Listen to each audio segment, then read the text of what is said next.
I'm David Warnock. I'm the founder and CEO of Camden Partners. I'm also the chairman of the board of directors of Calvert Education Services.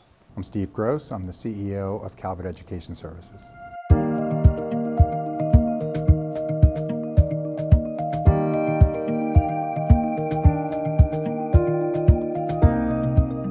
Maybe talk for a minute about the transition from being a not-for-profit company to a for-profit company, because for 100 and some years, the Calvert Homeschool was a private company, literally run in the basement of the day school. And, I think one of the biggest challenges is to take a not-for-profit culture, which is a perfectly good culture, but it's not the same thing as a for-profit culture. And you've done a lot, and it's been a challenge. The organization was formed 115 years ago. And it was a very visionary headmaster of the Calvert School here in Baltimore had the notion, ahead of his time really, that around the notion of distance learning. And the company, the organization grew. It wasn't a company, it was a nonprofit organization, part of the school. And it grew and did well and had very illustrious alumni over the years, always a reputation for quality. But the alumni included presidents, Supreme Court justices, Nobel Prize winners, Pulitzer Prize winners, Grammy Award winners, both sides of the political aisle, sport athletes, really a very prestigious set of alumni, and a very mission-driven organization that thrived over the years. In more recent years,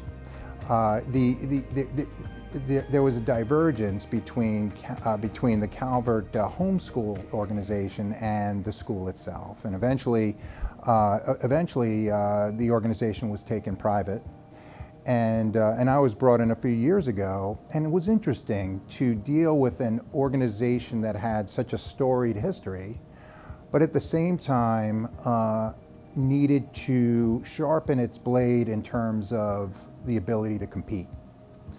And I would say that that took on a couple of forms. One is a cultural form, but the second is a capability form. And a cultural form in terms of really being competitive and understanding where the bar is in a very competitive growing space, the virtual school and blended school space, which is where we focus heavily on now, as well as just being able to have the capability to compete in arenas like that, and having the mindset to compete in areas like that. And it's been a journey getting the organization there, and I think we've made really good progress. Calvert is an organization that's been around for 100 years. We operate in almost 50 countries. We have between 5,000 and 10,000 students. Those students they come in a variety of different ways. One is through our consumer homeschooling business. We call that private pay. And then the bulk come through schools, both domestic and international. Domestically, we sell to virtual and blended schools. We sell to hundreds of those schools.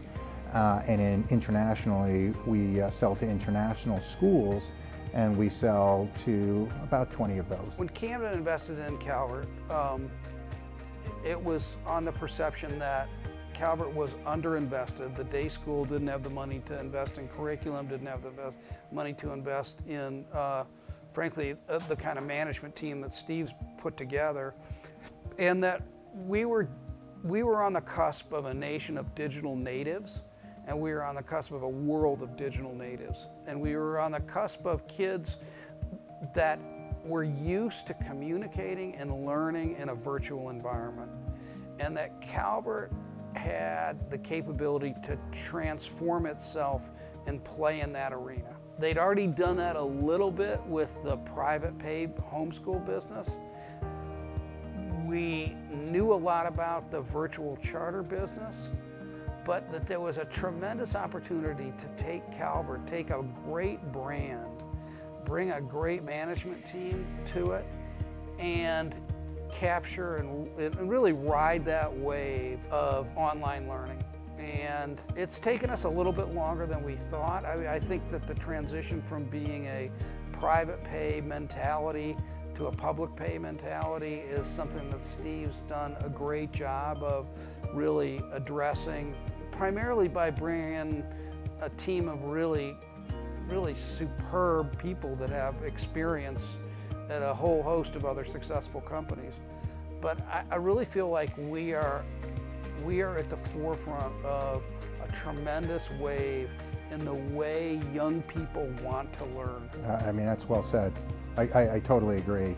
And you know, look, the other motivating factor, I'm sure, David, is that you're investing in a growth market. Yeah. Someone showed me a piece of data yesterday that K through 8 in what's called non-managed virtual schools, so a segment of the virtual schools that aren't run by K-12 and Connections, is growing between 30 and 40%. That's huge. So you know, we're I think cracking the code to figure out how to access that and get our disproportionate share of it.